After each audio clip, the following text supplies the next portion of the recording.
Assalamualaikum sahabat cahaya. Hari ini, mari kita melangkah bersama ke masa yang penuh keberkahan. Kita akan menelusuri kisah seorang wanita yang hatinya begitu dekat dengan Rasulullah. Sebuah kisah yang tidak hanya mengajarkan kesabaran dan keteguhan, tetapi juga membangunkan kembali cinta kita kepada keluarga Nabi. Selamat datang di Sahabiah Nabi, tempat kita belajar dari wanita-wanita surga. Ummu Salamah lahir dari rumah yang dihormati. Ayahnya, Abu Umayyah, dijuluki Zadur Raqib, orang yang selalu memberi bekal kepada musafir. Ia dikenal dermawan, terpandang dan disegani Quraisy. Sejak kecil, Hind, nama Ummu Salamah sebelum Islam, hidup dalam lingkungan terhormat. Ia terbiasa melihat orang-orang datang untuk meminta pendapat ayahnya. Ia mendengar percakapan kaum bangsawan. Ia belajar membaca bahasa wajah manusia, memahami makna diam, dan membedakan antara kesombongan dan kebijakan. Dari kecil pula, ia dikenal tenang, cerdas, dan tidak banyak bicara, tapi setiap ucapannya mengandung bobot. Ketika dewasa, ia menikah dengan seorang pemuda lembut dan berani, Abu Salamah. Lelaki ini bukan hanya suaminya, tapi sahabat jiwanya. Mereka berpikir sejalan, saling menenangkan, saling menguatkan. Saat Islam datang, Abu Salamah termasuk yang pertama beriman. Dan Ummu Salamah tidak perlu waktu lama untuk ikut melangkah. Namun sejak saat itu, kehormatan yang dulu mereka nikmati berubah menjadi ujian. Keluarga besar mencela, kerabat menjauh. Mereka disebut pembangkang adat, pengkhianat tradisi. Namun Ummu Salamah tidak pernah menarik kembali langkahnya. Di setiap malam sunyi, ia berdiri di samping suaminya, sholat dalam diam, berdoa dalam air mata, dan berkata pelan, "Jika ini jalan menuju ridha Allah, aku tidak akan mundur." Lalu datanglah perintah hijrah. Hari itu Ummu Salamah bersiap pergi. Ia menggendong bayinya. Ia naik ke atas unta bersama suaminya. Tapi langkah mereka dihentikan. Keluarga Ummu Salamah datang dengan amarah. "Kau tidak boleh pergi." Keluarga Abu Salamah datang dengan tangan yang lebih kejam. "Maka anak ini milik kami." Dalam satu detik, seorang ibu kehilangan suami dan anaknya sekaligus. Ia berdiri membeku, tangannya kosong, dunianya runtuh tanpa suara. Suaminya dipaksa pergi sendiri ke Madinah. Anaknya direnggut dari pelukannya, dan ia ditinggalkan sendirian. Hari-hari berikutnya, Ummu Salamah keluar ke padang pasir setiap pagi. Ia duduk di bawah terik matahari, menangis tanpa teriak, menunggu tanpa kepastian. 1 hari, 10 hari, sebulan, setahun. Tidak ada yang datang, tidak ada yang memeluk, tidak ada yang menjanjikan pertemuan. Hingga akhirnya hati manusia luluh. Ia dikembalikan anaknya. Ia diizinkan menyusul suaminya. Namun tidak ada yang mau menemaninya. Maka Ummu Salamah berjalan sendiri. Seorang wanita, seorang anak kecil, dan Allah sebagai satu-satunya penjaga. Di tengah padang pasir, seorang pria bernama Utsman bin Tolhah melihatnya. Ia tidak beriman, tapi ia punya kehormatan. Ia mengantar Ummu Salamah tanpa satupun kata yang melukai. Dan akhirnya, setelah setahun terpisah oleh air mata, Ummu Salamah kembali bertemu suaminya di Madinah. Sebelum kita lanjutkan kisah ini, sahabat cahaya, jika cerita para wanita mulia ini menyentuh hatimu, dukung dakwah ini dengan menekan like, klik subscribe, dan aktifkan lonceng notifikasi agar kisah-kisah sahabiah Nabi terus hidup menjadi cahaya bagi lebih banyak hati muslimah di luar sana. Terima kasih atas setiap dukungan yang kamu berikan. Semoga Allah membalas dengan kebaikan yang berlipat-lipat. Amin. Di Madinah, Ummu Salamah kembali tersenyum. Ia kembali menjadi istri. Ia kembali menjadi ibu yang utuh. Mereka membangun hidup dari awal. Dari rumah sederhana, dari sisa-sisa luka. Abu Salamah ikut berperang. Di Uhud, tubuhnya terluka parah. Luka itu tidak pernah benar-benar sembuh. Di hari-hari terakhirnya, Abu Salamah memandang istrinya lama, lalu berkata dengan suara lemah, "Jika aku wafat, Jangan menutup hatimu dari kebaikan yang Allah siapkan untukmu. Lalu ia mengajarkan doa, "Ya Allah, gantilah musibah ini dengan yang lebih baik." Ketika Abu Salamah wafat, Ummu Salamah memandikan jasad suaminya dengan tangan gemetar. Ia menangis dalam diam. Ia merasa sebagian jiwanya ikut dikuburkan. Setiap malam, ia mengucapkan doa itu, tapi hatinya menolak kalimatnya sendiri. Siapa yang lebih baik dari Abu Salamah? Hari-hari setelah wafatnya Abu Salamah adalah hari-hari paling sunyi bagi Ummu Salamah. Rumah yang dulu dipenuhi suara langkah suami, kini hanya diisi oleh isak pelan di sudut malam.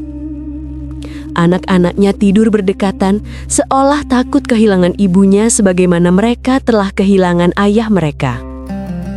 Di setiap sujudnya, Ummu Salamah masih mengucapkan doa yang diajarkan Abu Salamah. "Ya Allah, gantilah musibah ini dengan yang lebih baik." Namun, setiap kali doa itu sampai di bibirnya, hatinya gemetar.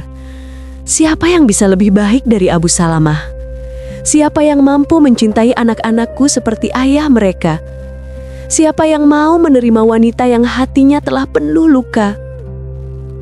Ia berdoa, namun juga takut dengan jawabannya sendiri. Hari-hari berlalu, hingga suatu ketika, seorang utusan datang membawa pesan yang membuat jantungnya seperti berhenti berdetak. Rasulullah Shallallahu Alaihi Wasallam meminangnya. Ummu Salamah terdiam lama. Tangannya gemetar, nafasnya berat, air matanya jatuh tanpa ia sadari. Bukan karena tidak bahagia, tetapi karena ia merasa sangat tidak pantas. Ia menunduk dan berkata dengan suara lirih, "Wahai Rasulullah, aku ini wanita yang pencemburu. Aku ini ibu dari anak-anak yang masih kecil. Aku ini sudah tidak muda lagi." Rasulullah Shallallahu Alaihi Wasallam menjawab satu persatu dengan kelembutan yang menenangkan langit hatinya. "Adapun cemburumu, aku akan berdoa kepada Allah agar itu diangkat. Anak-anakmu adalah anak-anakku, dan usia tidak menghalangi kemuliaan di sisi Allah." Kalimat-kalimat itu tidak hanya menenangkan pikiran Ummu Salamah, tetapi memeluk seluruh luka yang selama ini ia simpan sendirian. Di malam itu, setelah ia menyendiri, Ummu Salamah bersujud lama sekali. Air matanya membasahi tanah. Ia menangis bukan sebagai wanita yang kehilangan, tetapi sebagai hamba yang menyadari doanya benar-benar dikabulkan Allah. Bukan sekadar diganti dengan kebaikan, tetapi diganti dengan seorang nabi. Dari seorang janda yang ditinggal suami di medan perang, ia kini diangkat menjadi ibu kaum mukminin. Dan saat ia melangkah memasuki rumah Rasulullah untuk pertama kalinya, hatinya bergetar bukan oleh kemewahan, tetapi oleh rasa takut yang indah. "Ya Allah, mampukah aku menjadi istri yang pantas bagi kekasih-Mu?" Menjadi istri Rasulullah Shallallahu Alaihi Wasallam bukan sekedar kehormatan. Itu adalah amanah yang berat. Setiap ucapan diperhatikan, setiap sikap diteladani. Setiap keputusan tercatat dalam sejarah.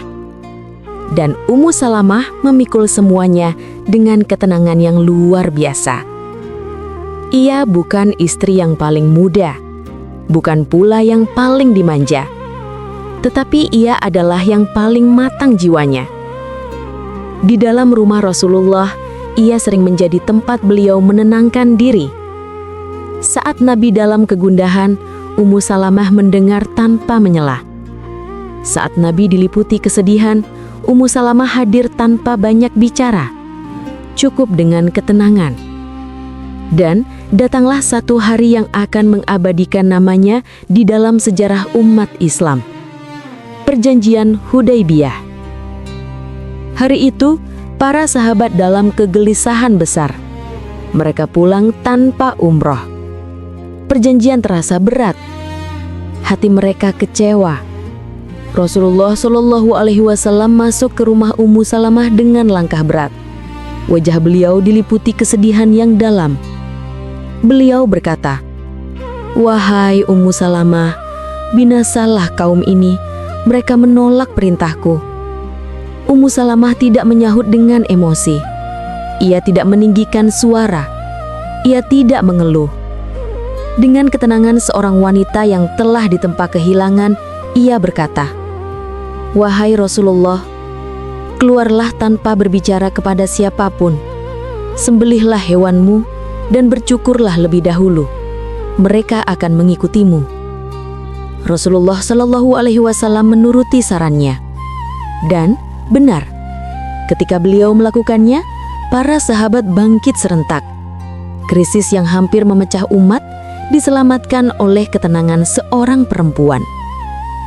Sejak hari itu, Ummu Salamah bukan hanya dikenal sebagai istri Nabi, tetapi sebagai wanita penasehat umat.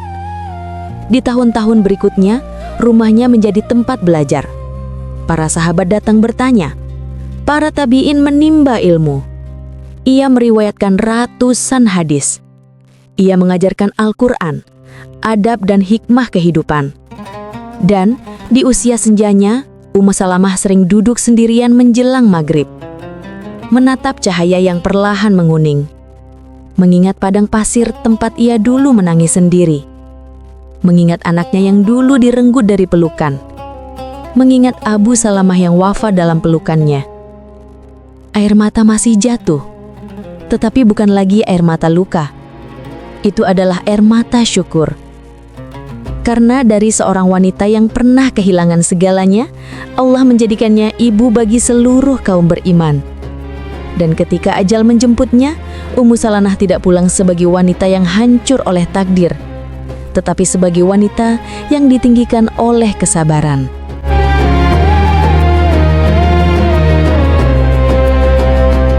Sahabat cahaya, kisah ini mengingatkan kita bahwa kemuliaan bukan datang dari harta atau dunia, tetapi dari hati yang sabar, lembut, dan selalu dekat kepada Allah.